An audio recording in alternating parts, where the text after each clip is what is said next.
Hello everyone, स्वागत है आप सभी का शिक्षा पाठ में KTC के हमारे आज के सेशन में, जहां हम देखते हैं राजस्थान करंट अफेयर्स जो सुजय बुलेटिन और न्यूज़पेपर पर आधारित होता है।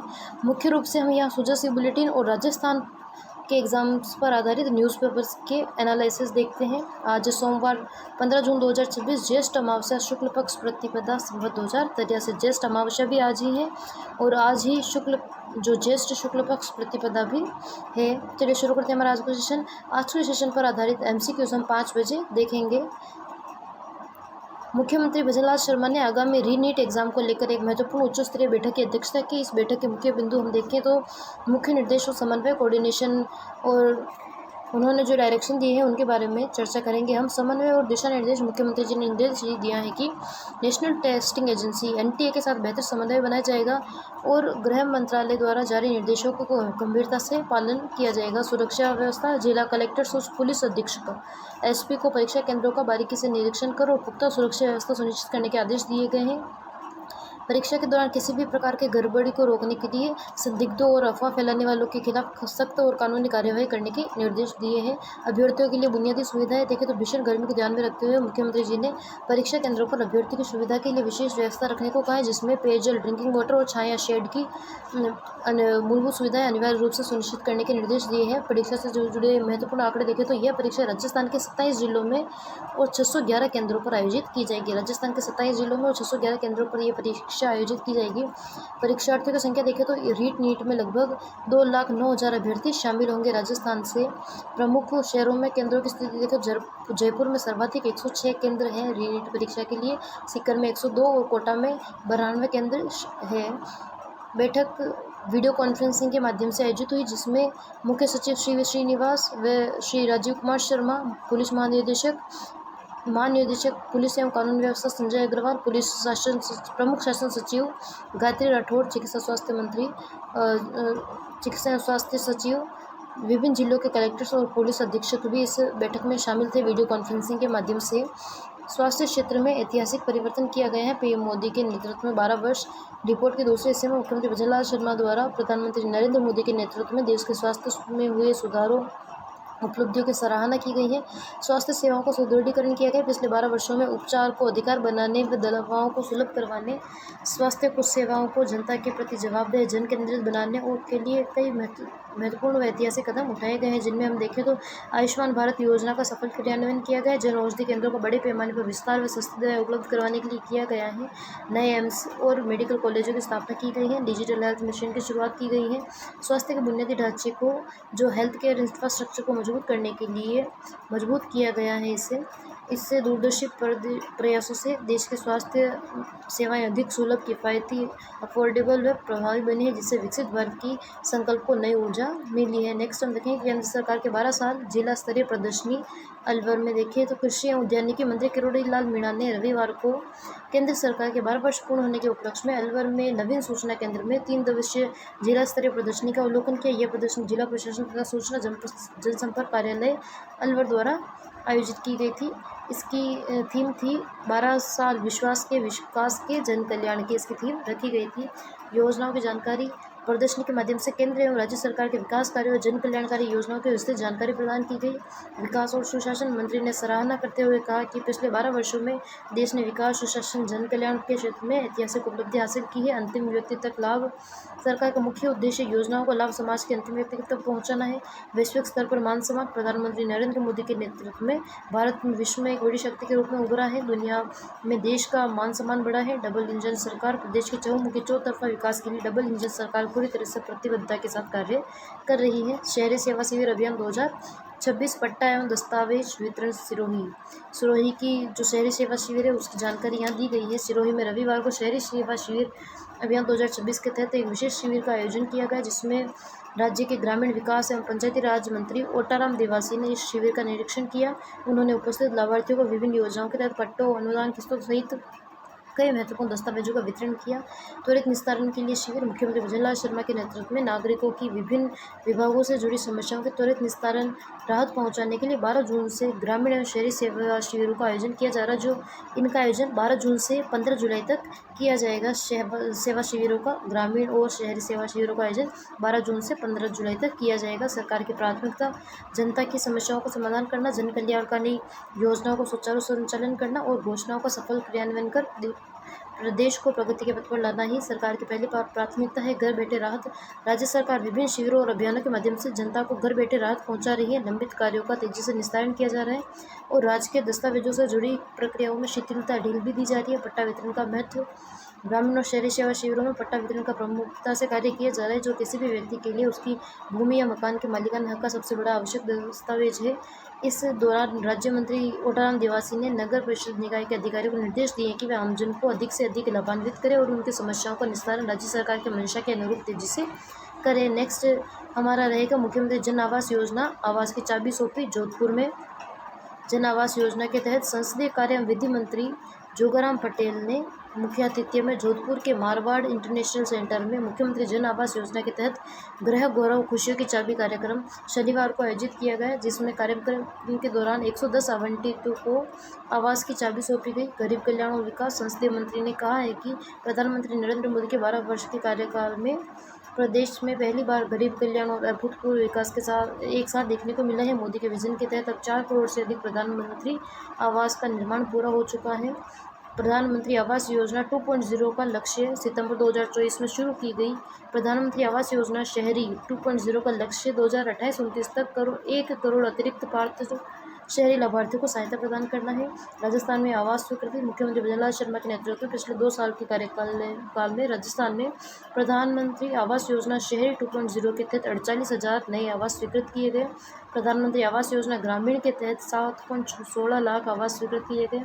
आधुनिक सुविधा देखें तो जोधपुर के बडली में नवनिर्मित प्रोजेक्ट आधुनिक शहरी सुविधाओं से युक्त हैं। यहाँ निवासियों को गुणवत्तापूर्ण बुनियादी ढांचा उपलब्ध करवाया गया है। नेक्स्ट हम देखेंगे राज्य में नमक उत्पादन को बढ़ावा, नियमों में संशोधन किया गया है। राज्य सरकार द्वारा नमक उत्पादकों के हित को ध्यान में रखते हुए भूखंड आवंटन से नियमों में संशोधन कर राजस्थान लवण क्षेत्रों में भूखंड आवंटन संशोधन अधिनियम 2026 जारी किया गया है, जिसमें ई ऑप्शन से आवंटन किया जाएगा। नए नियमों के अनुसार अब नमक उद्योगों के लिए भूखंडों का आवंटन ई ऑप्शन के माध्यम से किया जाएगा, जबकि यह पहले प्रक्रिया लॉटरी पर आधारित थी। नियमों में अपील किए जाने पर नमक इकाइयों के वर्गीकरण संबंधी प्रावधान भी किए गए हैं। 300 इकाइयों को राहत 6 माह की छूट दी गई है।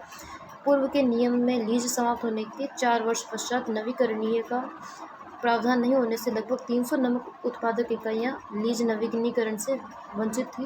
राज्य सरकार ने ऐसी इकाइयों को 6 माह के एक मुफ्त छूट प्रदान की है। राजस्व और रोजगार में वृद्धि। इस छूट से बंद पड़ी इकाइयों को लीज नवीनीकरण हो गए हैं, जिससे राज्य सरकार को राजस्व मिलेगा। इसके अलावा नए लवण क्षेत्रों में आवंटन का रास्ता साफ होगा, जिससे निवेश, रोजगार के नए अवसर पैदा होंगे। जिन जिलों में नमक उत्पादन हेतु लवणीय भूमि उपलब्ध है, वहाँ सर्वे, सीमांकन, भूखंडों के मापन के बाद आवंटन की कार्यवाही की जाएगी। नेक्स्ट हम देखेंगे श्री यादव माटीकला बोर्ड अध्यक्ष का श्री गंगानगर का दौरा। केंद्र और राज्य सरकार की उपलब्धियों व जन कल्याणकारी योजनाओं पर आधारित 3 दिवसीय जिला स्तरीय प्रदर्शनी 12 साल विश्वास के विकास के जन कल्याण के शिविर को यादव माटीकला बोर्ड के अध्यक्ष प्रहलाद राय टाक ने अवलोकन किया। हम ध्यान में रखेंगे श्री यादव माटीकला बोर्ड के अध्यक्ष प्रहलाद राय टाक। प्रदर्शनी का महत्व। अध्यक्ष ने इस प्रदर्शनी को आमजन के लिए बेहद महत्वपूर्ण, युवाओं को नई ऊर्जा व प्रेरणा देने वाला बताया है। प्रदर्शनी में पिछले 12 वर्षों के देश के इंफ्रास्ट्रक्चर, सोशल सर्विस सेंटर और संस्थागत ढांचे में हुए ऐतिहासिक परिवर्तनों को बखूबी दर्शाया गया है। प्रहलाद राय टाक ने कहा है कि प्रधानमंत्री नरेंद्र मोदी ने देश के विकास, सुशासन और जन कल्याण के क्षेत्र में उल्लेखनीय कार्य किए हैं। नेक्स्ट हम देखेंगे स्वास्थ्य सेवाओं से जुड़े हुए महत्वपूर्ण तथ्य। आयुष्मान भारत योजना के तहत 60 वर्ष से अधिक उम्र के बुजुर्गों को 5 लाख तक का मुफ्त उपचार प्रदान किया जा रहा है।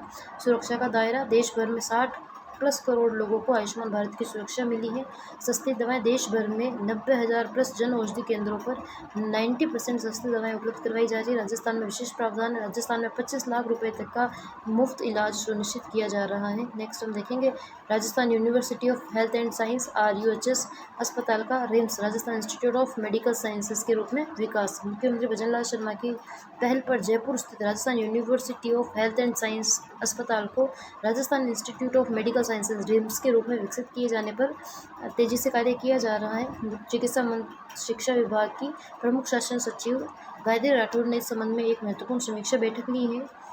संस्थान के चरणबद्ध उन्नयन फेज वाइज अपग्रेडेशन को आधुनिक चिकित्सा सुविधाओं के विस्तार पर विस्तृत समीक्षा की गई। समयबद्ध कार्य प्रमुख सचिव ने निर्देश दिए कि हर कार्य को एक टाइमलाइन निर्धारित कर उस समय पर पूरा किया जाए। सुविधाओं और फैकल्टी का विस्तार, सुपर स्पेशलिस्ट सेवाओं के विस्तार के लिए फैकल्टी आवश्यक संसाधनों की उपलब्धता सुनिश्चित करने और विभागों में फैकल्टी चिकित्सकों की कमी को शीघ्र दूर करने पर जोर दिया गया है। सकारात्मक वृद्धि, अस्पताल में ओपीडी, आईपीडी, ऑपरेशन थिएटर, प्रसूति सेवाओं में निरंतर वृद्धि दर्ज हो रही है। आगामी महीनों में इस प्रगति को बनाए रखने के लिए सभी विभागों को समन्वित प्रयास करने के निर्देश दिए हैं। राज्य सरकार का मुख्य उद्देश्य मरीजों को सुलभ, गुणवत्तापूर्ण आधुनिक चिकित्सा सुविधाएं उपलब्ध कराना है। चिकित्सा सुविधाओं का विस्तार, सिटी स्कैन, एमआरआई और ट्रॉमा सेवाएं। चिकित्सा शिक्षा आयुक्त बाबूलाल गोयल ने अस्पताल में शुरू हुई भविष्य में आने वाली विभिन्न आधुनिक जांचों की जानकारी दी, जिसमें सिटी स्कैन सेवा शुरू। अस्पताल में सिटी स्कैन की सेवा प्रारंभ हो गई, जिससे मरीजों को उन्नत सुविधाओं का लाभ मिलना शुरू हो गया। एमआरआई सेवा जल्द, अस्पताल में एमआरआई सेवा भी शीघ्र ही प्रारंभ किए जाने की प्रक्रिया प्रगति पर है। ब्लड बैंक का सुदृढ़ीकरण, अस्पताल में ब्लड बैंक को स्टेट इंस्टीट्यूट ऑफ जयपुर के सहयोग से अधिक सुदृढ़ किया गया। आपातकालीन चिकित्सा सेवाओं को मजबूत करने के लिए अस्पताल में ट्रॉमा सेंटर की सेवाएं प्रारंभ कर दी गई और भविष्य में इसके चरणबद्ध उन्नयन की कार्यवाही की जाएगी। कैथ लैब की शुरुआत, हृदय रोगियों को बड़ी राहत। विशेषाधिकारी डॉक्टर अजय सिंह शेखावत ने बताया कि अस्पताल में आधुनिक कैथ लैब प्रारंभ होने से हृदय रोगियों को उन्नत जांच व उपचार की सुविधाएं उपलब्ध होगी। इससे मरीजों को अन्य संस्थान पर निर्भर नहीं रहना पड़ेगा। वर्तमान में संचालित सुपर स्पेशलिटी सेवाएं, जिसमें हम देखें अस्पताल में कार्डियोलॉजी, गैस्ट्रोलॉजी, लॉजिस्ट, न्यूरोसर्जरी, यूरोलॉजी एवं प्लास्टिक सर्जरी सहित विभिन्न सुपर स्पेशलिटी सेवाएं दी जा रही है। इन सेवाओं को आवश्यक मानव संसाधन, अत्याधुनिक उपकरण और इंफ्रास्ट्रक्चर के माध्यम से और अधिक सुदृढ़ किया जा रहा है। सवाई मानसिंह हॉस्पिटल के मरीजों को बेहतर विकल्प, एसएमएस मेडिकल कॉलेज के प्रधानाचार्य दीपक माहेश्वरी ने एक महत्वपूर्ण निर्णय की जानकारी दी, जिसमें एसएमएस अस्पताल के faculty Rajasthan university of health and science infrastructure के संयुक्त उपयोग करते हुए वहां ऑर्थोपेडिक्स या जनरल सर्जरी की सेवाओं को मजबूत किया जाएगा। इस कदम से एसएमएस अस्पताल में मरीजों का भारी दबाव, रोगी भार कम हो जाएगा और रोगियों को उपचार के लिए एक बेहतर विकल्प मिलेगा। हर घर नल उपहार योजना, राज्य सरकार के जल जीवन से मिशन से जुड़ी उपलब्धियों को रेखांकित किया गया, जिसमें राष्ट्रीय स्तर पर प्रगति देखें। हर घर नल, आज़ादी के 7 दशक बाद देश में केवल 3.2 करोड़ घरों में ही नल से जल उपलब्ध था। वर्तमान में यह आंकड़ा बढ़ाकर 16 करोड़ घरों तक पहुंचाया गया है। राजस्थान में उपलब्धि देखें तो राजस्थान में अब तक 98.60 लाख परिवारों को नल से जल कनेक्शन देकर लाभान्वित किया जा चुका है। नेक्स्ट हम देखेंगे केंद्र राज्य सरकार की उपलब्धियों पर आधारित प्रदर्शनी धौलपुर के सूचना और जनसंपर्क कार्यालय में 12 साल विश्वास के विकास के जन कल्याण के विषय पर 3 दिवसीय प्रदर्शनी का आयोजन किया गया। जल संसाधन मंत्री सुरेश सिंह रावत ने इस प्रदर्शनी का अवलोकन किया है। प्रदर्शनी का उद्देश्य, यह प्रदर्शनी न केवल आमजन को सरकारी योजनाओं की जानकारी देती है, बल्कि प्रशासनिक अधिकारियों को भी जन कल्याण कार्यक्रम की व्यापकता, प्रभावशीलता को समझने के अवसर प्रदान करती है। अंतिम व्यक्ति तक लाभ, प्रदर्शनी में स्पष्ट हुआ है कि सरकार की विभिन्न योजनाएं समाज के अंतिम छोर पर खड़े व्यक्ति तक लाभ पहुंचाने में महत्वपूर्ण भूमिका निभा रही है। प्रदर्शित की गई प्रमुख केंद्रीय राज्य योजना देखें तो प्रधानमंत्री आवास योजना, आयुष्मान भारत योजना, उज्ज्वला योजना, जल जीवन मिशन, स्वच्छ भारत मिशन, डिजिटल इंडिया, किसान सम्मान निधि, क्षेत्रवार विकास की जानकारी प्रदर्शनी में सामाजिक सुरक्षा कार्यक्रम, शिक्षा व स्वास्थ्य के सुधार, विकास परियोजना, महिला एवं बाल विकास, कौशल विकास, रोजगार संवर्धन तथा ग्रामीण और शहरी क्षेत्रों में बुनियादी सुविधाओं के विस्तार से संबंधित उपलब्धियों को प्रमुखता से दर्शाया गया है। प्रशासनिक सराहना, जल संसाधन मंत्री ने सूचना एवं जनसंपर्क विभाग की सराहना करते हुए कहा कि ऐसे आयोजन आमजन व प्रशासन के बीच सीधा संवाद स्थापित करने तथा विकास यात्रा को समझने में एक प्रभावी माध्यम बनते हैं। पेयजल आपूर्ति व्यवस्था का जायजा और निर्देश, जोधपुर में संसदीय कार्य, विधि एवं विधि कार्य मंत्री जोगाराम पटेल ने शनिवार को जोधपुर जिले के विधानसभा क्षेत्र लूणी और झाजोर गांवों का दौरा किया। उन्होंने आमजन से सीधा संवाद किया और क्षेत्र की पेयजल आपूर्ति व्यवस्था को जमीनी हकीकत से जायजा दिया। अधिकारियों को सख्त निर्देश दिए हैं। विधि मंत्री जोगाराम पटेल ने जन स्वास्थ्य के अभियांत्रिकी विभाग पीएचडी के अधिकारियों को निर्देशित किया है कि इस गर्मी के मौसम में किसी भी क्षेत्र में पानी का संकट पैदा नहीं होना चाहिए। उन्होंने स्पष्ट किया है कि आमजन को नियमित व शुद्ध पेयजल उपलब्ध करवाना सरकार की सर्वोच्च प्राथमिकता है। ग्राउंड लेवल मॉनिटरिंग की जाएगी। इसके तहत त्वरित मरम्मत किए जाएंगे। सभी लीकेज और तकनीकी खामियों का नेक्स्ट हम देखेंगे राजस्थान आइस हॉकी टीम में चयन विवाद, मान्यता पर सवाल। राजस्थान जैसे अत्यधिक गर्म राज्य में जहां बर्फ का नामोनिशान नहीं है और आइस हॉकी के लिए बुनियादी ढांचा व मैदान भी उपलब्ध नहीं है, वहां की टीम का चयन उत्तराखंड के देहरादून में किया गया है और इस चैंपियनशिप में राजस्थान की जो आइस हॉकी टीम है उसको ब्रॉन्ज मेडल भी मिला है। इस पर सवाल उठ रहे हैं कि चयन राज्य की भौगोलिक सीमाओं से बाहर क्यों हुआ है। मान्यता का अभाव। राजस्थान राज्य क्रीड़ा परिषद के अनुसार आइस हॉकी खेल और इसके किसी भी संघ को परिषद से कोई कानूनी मान्यता या रजिस्ट्रेशन नहीं है। सर्टिफिकेट पर संदेह है। राजस्थान कर्मचारी बोर्ड के अध्यक्ष मेजर जनरल आलोक राज और क्रीड़ा परिषद के सचिव राजकेश मीणा ने इस प्रक्रिया को अत्यंत संदिग्ध बताया है। Ice hockey association of India के अध्यक्ष सुरेंद्र मोहन बाली द्वारा जारी पत्र ने भी इस राष्ट्रीय चैंपियनशिप और चयन की प्रामाणिकता को कटघरे में खड़ा किया है। संविदा भर्ती, ठेका प्रणाली और कम मानदेय का सच हम देखें तो शोषण के आरोप। सरकारी विभागों और अस्पतालों में ठेका प्रथा खत्म करने के दावों के बीच 40 विभागों में 1 लाख से अधिक संविदा कर्मी कार्यरत हैं। इन कर्मियों को न्यूनतम मजदूरी में से भी कम वेतन मिलने और शोषण के गंभीर आरोप हैं। वेतन विसंगतियां। एएनएम को 7,000 रुपये, कंप्यूटर ऑपरेटर को कटौती के बाद बहुत कम वेतन और इंटर्न डॉक्टरों को महज 500 रुपये का स्टाइपेंड मिलने जैसी स्थितियां सामने आई हैं। बेरोजगार भत्ता 4,000 है, जिससे संविदा मानदेय की विसंगति साफ दिखती है।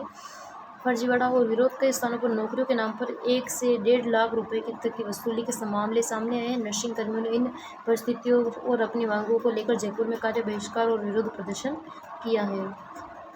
IRCTC वेबसाइट में सुधार, जयपुर की लाभिशा का योगदान। कैप्चा राज से मुक्ति। MNIT जयपुर की इंजीनियरिंग की छात्रा लाभिशा मीणा ने रेल मंत्री अश्विनी वैष्णव के साथ संवाद के दौरान टिकट बुकिंग में कैप्चा और लॉगिन से जुड़ी तकनीकी समस्याओं को उठाया था। नया डिजिटल प्लेटफॉर्म। इस शिकायत और सुझाव को गंभीरता से लेते हुए रेल मंत्रालय ने 15 जुलाई तक IRCTC की नई वेबसाइट लॉन्च करने जा रहा है। नया यूज़र इंटरफेस अधिक सरल, तेज और भरोसेमंद होगा, जिससे पीक आवर्स के दौरान सर्वर पर दबाव कम होगा। तत्काल टिकट बुकिंग की आसान हो जाएगी। जयपुर के मॉडल रोड और स्वच्छता अभियान। मुख्यमंत्री विजयलाल शर्मा ने जयपुर के सौंदर्यीकरण और स्वच्छता को नई दिशा देने के लिए शहर की एक प्रमुख सड़क को मॉडल रोड के रूप में विकसित करने के निर्देश दिए हैं। इस रोड पर स्वच्छता, हरियाली, आधुनिक प्रकाश व्यवस्था, सुदृढ़ यातायात प्रबंधन और पैदल यात्रियों के लिए उच्च मानक विकसित किए जाएंगे। समीक्षा बैठक में मुख्यमंत्री जी ने कचरा संग्रहण, उसके वैज्ञानिक निस्तारण के लिए प्रभावी कार्य योजना बनाने को कहा है। खुले में कचरा फेंकने वालों के खिलाफ सख्त कार्यवाही के निर्देश भी उन्होंने दिए हैं। PUC सर्टिफिकेट के लिए OTP और डेटा मिलान अनिवार्य।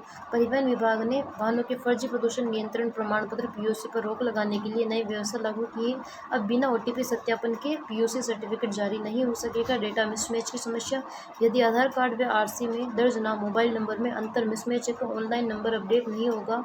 वाहन स्वामियों को RTO कार्यालय के चक्कर काटने पड़ेंगे। यदि सिर्फ मोबाइल नंबर बदला जाता है तो उसे सीधे PUC केंद्रीय सिटीजन पोर्टल से अपडेट किया जा सकता है। नेक्स्ट हम देखेंगे राज्य सरकार के सेवा शिविर। 12 जून से 15 जुलाई तक सेवा शिविरों का आयोजन किया जाएगा, जिसमें शहरी सेवा शिविर और ग्रामीण सेवा शिविरों का आयोजन किया जा रहा है। जिसमें हम देखें ग्रामीण सेवा शिविरों में मौके पर किए जाने वाले कार्य कौन कौन से हैं, जिसमें राजस्व व भूमि सुधार, राजस्व अभिलेखों एवं खातों का सुदृढ़ीकरण, खातों का विभाजन, राष्ट्र संबंधी प्रकरणों का निस्तारण किया जाएगा। नामांतरण, म्यूटेशन करना, सरकारी चारागाह भूमि से अतिक्रमण हटाना, भूमिहीन किसानों को भूमि आवंटित करना, खातेदारी अधिकार प्रदान करना, सीमा ज्ञान, आबादी व विस्तार एवं विभिन्न प्रकार के प्रमाण पत्र जारी करना, आवास एवं बुनियादी विकास, जिनमें हम देखें तो प्रधानमंत्री आवास योजना ग्रामीण के तहत पात्र परिवारों का चयन करना, IHL की स्वीकृतियाँ, विमुक्तु, घुमंतु, अर्ध घुमंतु श्रेणी के परिवारों को पट्टा वितरण, भूखंड आवंटन व जन्म मृत्यु प्रमाण पत्र जारी करने की सेवाएं, वन भूमि संबंधी प्रकरणों का निस्तारण, पौधों का निःशुल्क वितरण किया जाना, ग्रामीण सड़कों एवं राजकीय भवनों की मरम्मत सुनिश्चित करना, जल निकासी, जल भराव में बांधों का अतिक्रमण से संबंधित प्रस्ताव तैयार करना, हैंडपंप मरम्मत, जल गुणवत्ता जांच तथा पाइपलाइन लीकेज की समस्याओं का निराकरण करना शामिल है। पशुपालन एवं विद्युत सेवाएं, पशु एवं स्वास्थ्य शिविर, टीकाकरण, मुख्यमंत्री मंगल बीमा पशु योजना तथा बीमा पॉलिसी वितरित करना, विद्युत सप्लाई, ट्रांसफार्मर एवं बिजली की संबंधित शिकायत का समाधान करना, वित्तीय एवं खाद्य सुरक्षा, जनधन खाते, सामाजिक सुरक्षा बीमा योजना, अटल पेंशन योजना, जन आधार से जुड़े कार्य, नेशनल फूड सिक्योरिटी एक्ट के संबंधित लंबित प्रकरणों, EKYC के आधार सीडिंग का निस्तारण, निर्माण श्रमिकों के लिए टूल किट की सहायता योजना के आवेदनों का निस्तारण, पीएम किसान लाभार्थियों का सत्यापन, सामाजिक कल्याण एवं स्वास्थ्य के तहत पेंशन सत्यापन, पालनहार योजना, यूडीआईडी कार्ड, कृत्रिम अंग वितरण, मुख्यमंत्री कन्यादान योजना से संबंधित कार्य, छात्रवृत्ति समस्याओं के समाधान, विद्यालय भूमि से अतिक्रमण हटाने की कार्यवाही, निःशुल्क स्वास्थ्य जांच शिविर आयोजित कर आवश्यक दवाओं का वितरण करना, लाडो प्रोत्साहन योजना, मुख्यमंत्री सामूहिक विवाह अनुदान योजना, वन स्टॉप सेंटर, महिला हेल्पलाइन, शिक्षा सेतु, मुख्यमंत्री मातृत्व पोषण योजना, प्रधानमंत्री मातृ वंदन योजना एवं पात्र लाभार्थियों तक पहुंचना, मातृ शिशु स्वास्थ्य जांच, कैंसर एवं सिकल सेल स्क्रीनिंग,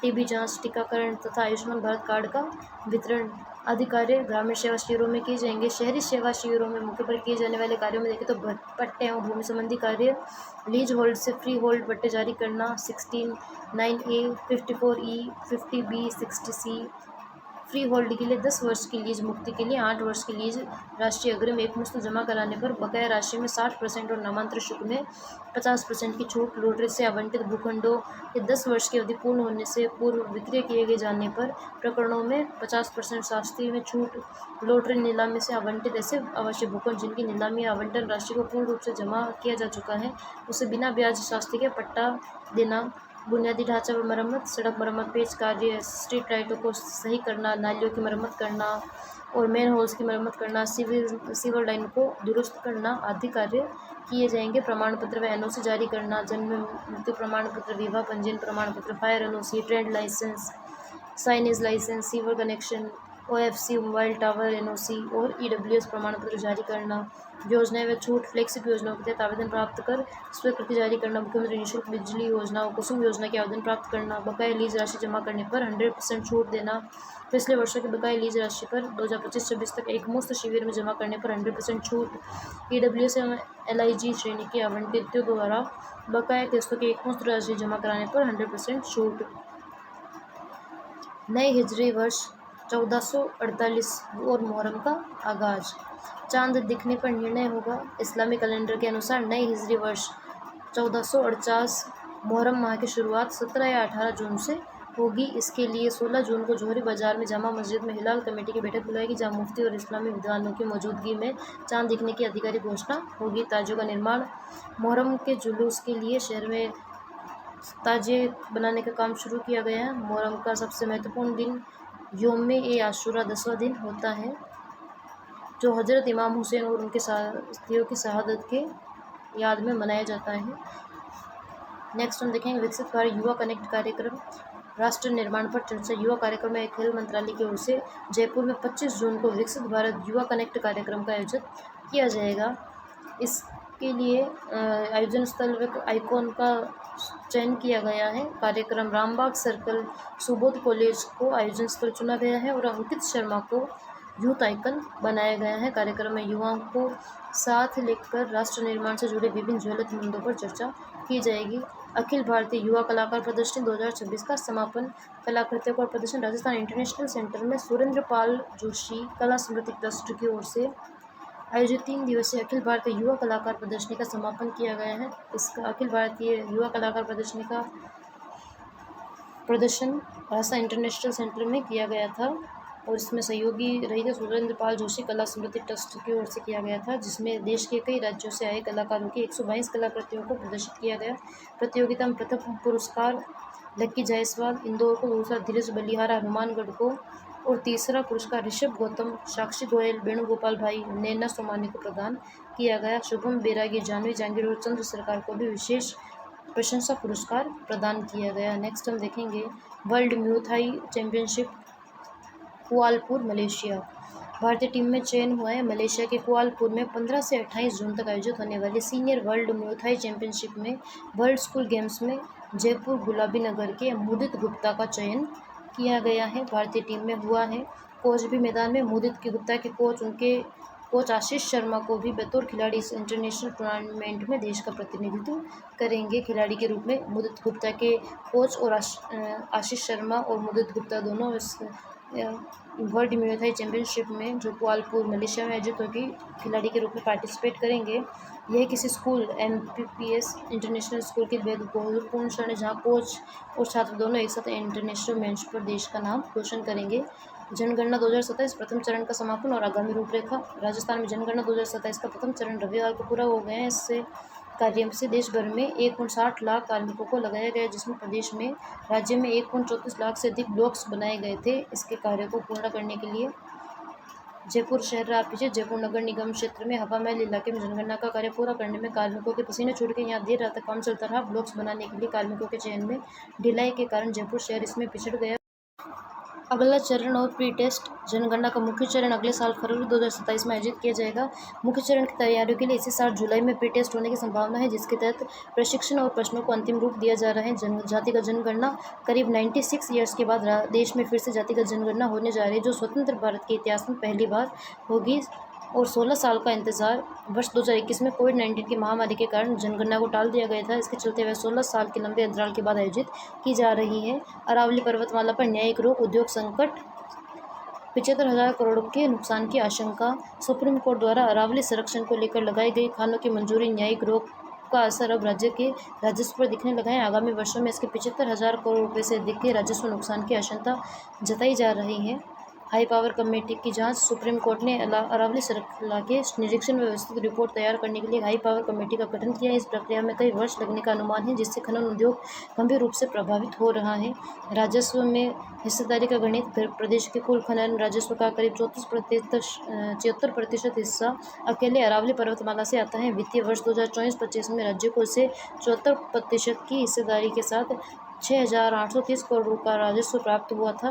प्रभावित खदानें हम देखें तो अरावली क्षेत्र की 20 जिलों में, जैसे भीलवाड़ा, राजसमंद, उदयपुर, जयपुर, सीकर, अलवर आदि में फैली 11,780 खदानों में से लगभग 9,284 खदानों पर संकट मंडरा रहा है। कोर्ट की रोक ने 120 मेजर मिनरल और 1,055 माइनर मिनरल खदानों सहित कुल 1,175 से अधिक नीलामी खदानें प्रभावित हुई। यहाँ हर साल करीब 200 मिलियन टन खनिज का दोहन होता है। वेस्ट टू बेस्ट कचरे की प्लास्टिक से बनेगी सड़कें। वैकल्पिक सामग्री पर जोर। डामर संकट के समाधान और पर्यावरण संरक्षण के लिए सड़क निर्माण क्षेत्र में प्लास्टिक वेस्ट, फ्लाई ऐश और पुरानी सड़कों से निकली सामग्री का पुनः उपयोग को जोर दिया जा रहा है। इससे न केवल लागत में कमी आएगी बल्कि पर्यावरण का बचाव भी होगा। तमिलनाडु और कर्नाटक का मॉडल। इस तकनीक को अपनाने में तमिलनाडु सबसे आगे है, जिसने कचरे का उपयोग कर लगभग 17,735 किलोमीटर सड़कें बनाई। वही कर्नाटक में 2,000 किलोमीटर की सड़कों का निर्माण पूरा हुआ है। हुबली धारवाड़ में 1.1 किलोमीटर सड़क में 8% प्लास्टिक मिलाकर मजबूती बढ़ाई गई, जिससे प्रति 1.5 लाख बचत की हुई है प्रति किलोमीटर। इंजीनियरिंग को प्रशिक्षण। केंद्रीय सड़क एवं अनुसंधान संस्थान CRRI नई दिल्ली की ओर से 7 से 12 सितंबर तक 5 दिवसीय प्रशिक्षण कार्यक्रम आयोजित किया जाएगा, जिसमें देश भर के इंजीनियरों आधुनिक रोड टेक्नोलॉजी और रिसाइकलिंग की जानकारी दी जाएगी। इस संबंध में जयपुर में एक कार्यशाला पहले ही आयोजित की जा चुकी है। ग्रामीण और शहरी शिविरों के लिए बदलेंगे मानक 65 साल बाद। सुविधा ज्यादा, खेती कम तो गांव बनेगा शहर। क्षेत्रों के बदलेंगे मानक। ग्रामीण और शहरी क्षेत्रों को चुनने के लिए उनकी जो क्राइटेरिया तय किया जाता है उसमें चेंजेस किए जा रहे हैं। केंद्र सरकार देश की अर्थव्यवस्था, परिवहन व नेटवर्क, डिजिटल कनेक्टिविटी में आए बदलाव को देखते हुए 1961 के बाद पहली बार ऐसा हुआ है कि शहरी और ग्रामीण क्षेत्रों को घोषित करने के लिए पैमाने बदले जा रहे, क्राइटेरिया चेंज किया जा रहा है।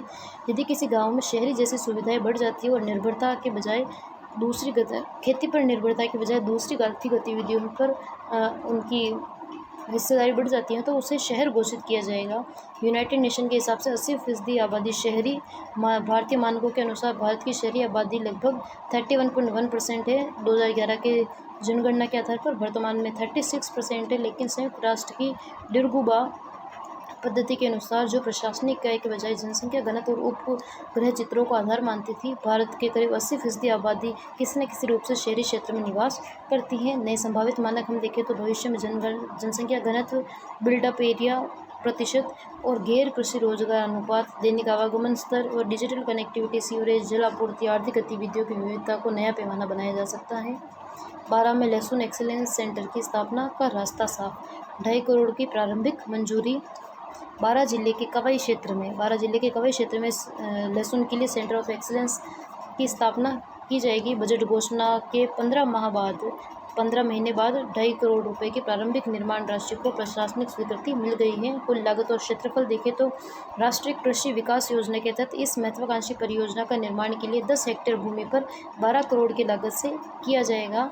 पूर्व में अल्ट्रो के गोविंदपुरा में चयनित भूमि को विशेषज्ञ द्वारा अनुपयुक्त बताने के बाद कवाई में भूमि चयन किया गया है। टेंडर प्रक्रिया जारी है और सितंबर में निर्माण कार्य शुरू होने की उम्मीद है। परियोजना की रूपरेखा देखें तो सेंटर में 688 वर्ग मीटर क्षेत्र में भूतल व प्रथम तल का निर्माण किया जाएगा। भवन बनेगा जिसमें प्रोसेसिंग यूनिट, विभागीय कार्यालय, प्रशिक्षण केंद्र, सेमिनार हॉल व आवासीय कक्ष विकसित होंगे, जो 2028 तक उद्यान विभाग को सौंप दिया जाएगा। किसानों को लाभ। 12 जिले के छिपा बड़ौद मंडियों में हर वर्ष लाखों क्विंटल लहसुन की आवक होती है, जो औसतन 30,000 हेक्टेयर से अधिक क्षेत्र में इसकी खेती की जाती है।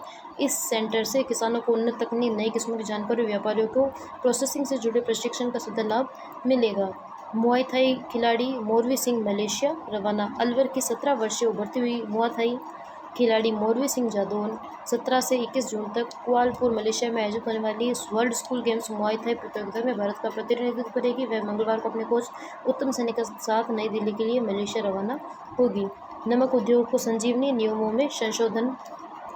राज्य सरकार ने राजस्थान लवण उद्योग क्षेत्र में भूखंड आवंटन संशोधन नियम 2026 जारी कर दिया गया है, जिसमें नमक भूखंडों का आवंटन लॉटरी के बजाय ई ऑक्शन पर आधारित होगा। लीज समाप्त होने के बाद फंसे 300 नमक उत्पादकों को राहत देते हुए सरकार ने लीज नवीनीकरण के लिए 6 माह की एकमुश्त छूट प्रदान की है। युवा आपदा मित्र योजना के तहत प्रशिक्षण। राष्ट्रीय आपदा प्रबंधन प्राधिकरण नेशनल राजस्थान के 13 आपदा प्रभावित जिलों के 12,650 युवा स्वयंसेवकों को एनसीसी, एनएसएस, नेहरू युवा केंद्र और स्काउट गाइड को 7 दिवसीय आवासीय प्रशिक्षण दिया जा रहा है। जयपुर में यह शिविर 12 से 18 जून 2026 तक आयोजित किया जा रहा है, ताकि आपदा के समय त्वरित राहत पहुंचाई जा सके। जो युवा आपदा मित्र योजना, जिसमें एनसीसी, एनएसएस, नेहरू युवा केंद्र, स्काउट गाइड के विद्यार्थियों को आपदा प्रशिक्षण प्रबंधन प्रणाली प्राधिकरण द्वारा आपदा प्रभावित जिलों में आपदा प्रबंधन के कार्य का प्रशिक्षण दिया जा रहा है। मरुधरा गौरव सम्मान 2026 अंतर्राष्ट्रीय संगीत दिवस की पूर्व संध्या पर 20 जून को जोधपुर के रातानाडा स्थित होटल सभागार में मरुधरा गौरव सम्मान समारोह का आयोजन किया जाएगा। मरुधरा लोक कला एवं संगीत सेवा संस्थान के अध्यक्ष स्वाति शर्मा के अनुसार इसमें कला, संस्कृति, संगीत, नृत्य, अभिनय, चित्रकला क्षेत्र में उल्लेखनीय योगदान देने वाली 11 विशिष्ट प्रतिभाओं को सम्मानित किया जाएगा। ब्यावर में बनेगा दुनिया का पहला आरटीआई लिविंग म्यूजियम। सूचना अधिकार आरटीआई कानून की मंजूरी के 21 वर्ष पूर्ण होने के अवसर पर राजस्थान के ब्यावर शहर में दुनिया का पहला आरटीआई लिविंग म्यूजियम जीवन संग्रहालय बनाया जाएगा। धरने की भूमिका, ऐतिहासिक भूमिका देखें तो ब्यावर वही स्थान है जहाँ लोकतंत्र को मजबूत करने वाले इस कानून को लागू करवाने के लिए सबसे बड़ा 44 दिनों का ऐतिहासिक धरना दिया गया था। 21 साल पहले 15 जून को यहीं से आरटीआई आंदोलन की नींव पड़ी थी। लागत और निर्माण। इस जीवंत संग्रहालय के लिए नर्मदा खेड़ा केसरपुरा क्षेत्र में 1 एकड़ जमीन चिन्हित की गई थी है। इसके कुल निर्माण लागत 2.5 करोड़ 2.5 करोड़ रखी गई, जिसमें पहले फेज के लिए 85 लाख रुपए मिल चुके हैं। तो दुनिया का पहला आरटीआई लिविंग म्यूजियम का निर्माण नर्मद खेड़ा केसरपुरा क्षेत्र में ब्यावर में किया जाएगा। संचालन का उद्देश्य देखें तो इसका निर्माण संचालन स्कूल फॉर डेमोक्रेसी लोकतंत्र की पाठशाला संस्थान की ओर से प्रेरणाता सामाजिक कार्यकर्ता अरुणा रॉय की देखरेख में किया जा रहा है। इस संग्रहालय में वर्ष 1996 के ब्यावर धरने और जन आंदोलन से जुड़े दुर्लभ दस्तावेज, तस्वीरें, पोस्टर, पर्चे, अभिलेख, audio recording, video recording, film footage प्रदर्शित कर मजदूर किसान संगठन व राष्ट्रीय सूचना अधिकार अभियान के संघर्षों की गाथा दिखाई जाएगी। इसके साथ ही ये रिसर्च एंड ट्रेनिंग सेंटर भी बनेगा। नेक्स्ट हम देखेंगे जैसलमेर भाबर रेल परियोजना, बॉर्डर तक सीधी कनेक्टिविटी। पश्चिमी बॉर्डर पर सुरक्षा इंफ्रास्ट्रक्चर के लिहाज से बेहद महत्वपूर्ण जैसलमेर भाबर रेल परियोजना पर काम चल रहा है। इसके तहत बॉर्डर के 4 जिलों के 150 गांवों में ट्रेन दौड़ेगी। लागत में भारी वृद्धि की गई है। पिछले 26 साल में इस रूट के लिए 3 सर्वे हो चुके हैं। साल 2001 में इसकी अनुमानित लागत 616 करोड़ थी, अब बढ़ाकर 2600 करोड़ 2600 करोड़ कर दी गई है। पूरी परियोजना के स्तर पर 5000 करोड़ पहुंच गई है। सर्वे का इतिहास देखें तो पहला सर्वे 2001 में किया गया था। कांडला पोर्ट से जैसलमेर 562.50 किलोमीटर और भाबर से जैसलमेर 337.92 किलोमीटर के रूट पर सर्वे किया गया था। दूसरा सर्वे 2012-13 में जैसलमेर बाड़मेर तक 517.70 करोड़ की लागत से 8 स्टेशन तय हुए थे। तीसरा सर्वे 2024-25 में नए सिरे से सर्वे के लिए 10 करोड़ भी जारी हुए थे। नया रूट जैसलमेर से जसाई, बाड़मेर, चौहटन, धोरीमन्ना, सांचौर होते हुए भाबर तक जाएगा, जिसकी लागत 2555.71 करोड़ आएगी। नेक्स्ट हम देखेंगे रूट में बदलाव किया गया है। सीमा सुरक्षा को ध्यान में रखते हुए इस नई रेल लाइन का रूट बदला गया है। यह लाइन आगे पालनपुर और गांधीधाम के लिए रास्ते कांडला पोर्ट से भी जुड़ेगी, जिससे बाड़मेर, जालोर, जैसलमेर और बनासकाठा, गुजरात का बनासकाठा और राजस्थान का बाड़मेर, जालोर और जैसलमेर आपस में जुड़ पाएंगे। परियोजना की रूपरेखा देखा तो इस परियोजना में 50 बड़े पुल, 256 छोटे पुल और 34 नहर क्रॉसिंग, 31 ओवरब्रिजेस और 56 रोड अंडरब्रिज का निर्माण प्रस्तावित है। इसके लिए राजस्थान में 986.8 हेक्टेयर और गुजरात में 246.2 हेक्टेयर जमीन का अधिग्रहण किया जा चुका है। सर्दी इलाकों में 80% नए स्टेशन बनाए जाएंगे। बाड़मेर जैसलमेर सांसद उमेद राम के अनुसार रिपोर्ट सरकार को भेज दी गई है और जल्द ही डीपीआर स्वीकृत की जाएगी। नेक्स्ट हम देखेंगे उदयपुर में बनेगा राजस्थान का पहला संगीत संग्रहालय। उदयपुर के समाज सेवी रंजना भाटी व अपने दिवंगत पति मोहन सिंह भाटी व पुत्र यादवेंद्र सिंह के सपनों को अमर पहचान देने के लिए सेलूग्राम में स्थित अपने करोड़ों का रिजोर्ट और 10 बीघा जमीन दान कर दी है। परियोजना की रूपरेखा देखते हुए दान की गई भूमि पर राजस्थान का पहला संगीत संग्रहालय बनेगा। इसके साथ ही यहाँ एक भव्य राधा कृष्ण मंदिर, आधुनिक गौशाला, बुजुर्गों के लिए हैप्पी होम वृद्धाश्रम का निर्माण भी किया जाएगा। 400 बुजुर्गों का आसरा महेंद्र फाउंडेशन व सूरों की मंडली संस्था मिलकर यहाँ 38 विला बनाएगी, जिसमें करीब 150 कमरे होंगे। इस परिसर में लगभग 400 बुजुर्ग सम्मानपूर्वक रह सकेंगे। इस माह के अंत तक इस संगीत भवन केंद्र और संग्रहालय का शिलान्यास किया जाएगा। नेक्स्ट हम देखेंगे राजस्थानी उपन्यास खाड्डा पार्किंग में साहित्यिक चर्चा। प्रेमलता सोनी द्वारा रचित राजस्थानी उपन्यास खाड्डा पार्किंग, प्रेमलता सोनी खाड्डा पार्किंग पर मानसरोवर की कम्युनिटी हॉल में लेखकों और पाठकों के बीच विस्तृत चर्चा हुई है, जिसमें राजस्थानी साहित्य की एक महत्वपूर्ण उपलब्धि बताया है। खाड्डा पार्किंग को पुरस्कार और सम्मान देखे तो यह उपन्यास पूर्व में सूर्य प्रकाश बिस्सा स्मृति महिला लेखन पुरस्कार से सम्मानित किया जा चुका है। इस उपन्यास को खाड्डा पार्किंग उपन्यास जिसके लेखक है प्रेमलता सोनी, उसे सूर्य प्रकाश बिस्सा स्मृति महिला लेखन पुरस्कार से सम्मानित किया जा चुका है। नेक्स्ट हम देखेंगे young talent influencer book of records world records कार्यक्रम। जयपुर शास्त्री नगर से साइंस पार्क में आयोजित influencer book of world record में कार्यक्रम में देश के कई असाधारण युवाओं बच्चों ने अपना एक्स्ट्रा ऑर्डिनरी टैलेंट दिखाकर वर्ल्ड रिकॉर्ड अपने नाम किए हैं, जिसमें पुनीत सिंह खालसा स्केटिंग में 5वां वर्ल्ड रिकॉर्ड। कपूरथला के पुनीत ने 8 साल पहले स्केटिंग की शुरुआत की थी। वे देश के 60% राज्यों में स्केटिंग करते हुए घूम चुके हैं। इस यात्रा में वे अकेले ही चलते हैं। अपने साथ 50 किलो का बैग व GPS ट्रैकर रखते हैं। खुद का कैंप लगाकर खाना पकाते हैं। वर्ष 2027 में उनका ये सफ़र पूरा होगा। वे स्केटिंग के जरिए सिख धर्म का प्रचार कर रहे हैं और युवाओं को नशे से दूर रहने का संदेश दे रहे हैं। नेक्स्ट हम देखेंगे राहुल कुमार विजुअल आर्टिस्ट वडोदरा। राहुल ने संगीत शहीद भगत सिंह की करीब 4 मंजिल जितना ऊंचा विशाल पोर्ट्रेट बनाया है, जिसमें 4 लाख स्टैम्प्स का उपयोग किया गया था। इसे मात्र 4 दिन में उन्होंने तैयार किया था। ये वडोदरा के रहने वाले हैं। राकेश सैनी अंगुलियों व दांतों से गाड़ियाँ खींचना। राकेश ने कांच की बोतल पर लोहे की रोड से पुशअप करके सबको हैरान किया। वे अपनी उंगलियों और दांतों से एक साथ 3 से लेकर 6-8 गाड़ियाँ खींचने के अनोखे रिकॉर्ड बना चुके। वे पिछले 14 साल से वे हैरत अंगेज कारनामे कर रहे हैं। अक्षय कुमार ने अपना आदर्श मानते हैं वो। इलियाना चाको सबसे कम उम्र में लटकने का रिकॉर्ड। इलियाना ने महज 11 महीने 10 दिन की उम्र में अपने दोनों हाथों से पकड़कर बिना किसी की मदद से 1 मिनट से ज़्यादा देर तक लटकने का वर्ल्ड रिकॉर्ड बनाया है। उनके पिता फिटनेस कोच हैं। इसी मंच पर 5वीं क्लास के प्रियांश ने भी कई देशों के नाम मुँह ज़बानी सुनाकर प्रभावित किया है। नेक्स्ट हम देखेंगे इंडोनेशिया में चमकी जयपुर की युवा गोल्फर ओजस्विनी सारस्वत ने इंडोनेशिया में आयोजित प्रतिष्ठित श्रीपुत्रा जूनियर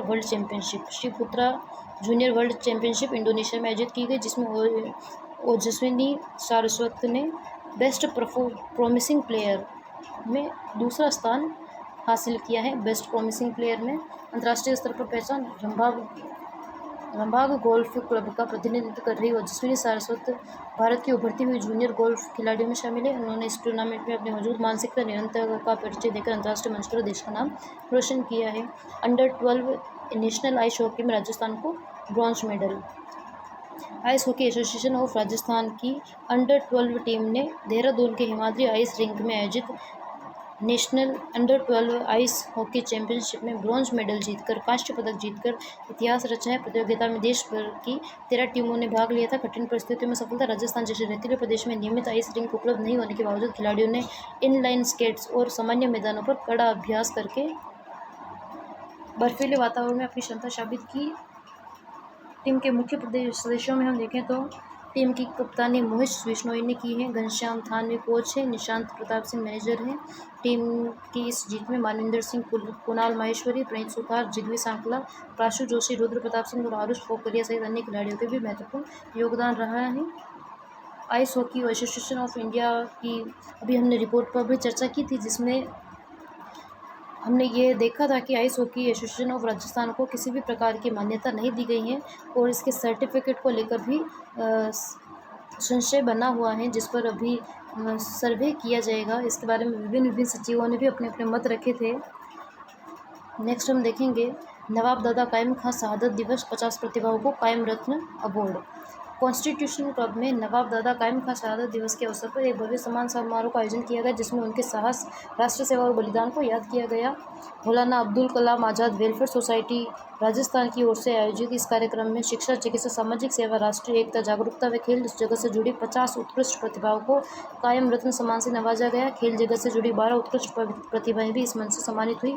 मरणोपरांत विशेष सम्मान दिया गया। श्री क्षत्रिय युवक संघ के संरक्षक स्वर्गीय भगवान सिंह सोल्हाबसर को मरणोपरांत कायम रत्न सम्मान दिया गया। इसके अतिरिक्त 6 विधायकों और 1 सांसद को भी मरणोपरांत इस सम्मान से नवाजा गया। हरिबाबू वांगड़े ने रविवार को जयपुर में मूर्तिकार महावीर भारती की पहल पर एक आयोजित शिल्प प्रदर्शनी का शुभारंभ किया है। यह प्रदर्शनी वीर शिरोमणि महाराणा प्रताप द्वारा हल्दीघाटी युद्ध के 450 वर्ष पूर्व होने के आलोक में आयोजित की गई थी। राज्यपाल का संबोधन देखें तो राज्यपाल ने हल्दीघाटी युद्ध से जुड़े महान योद्धाओं के जीवंत कलाकृतियों का बारीकी से अवलोकन किया और मूर्तिकार की सराहना की। उन्होंने कहा कि हमारा महान इतिहास सदा इसी नई ऊर्जा और प्रेरणा प्रदान करता है।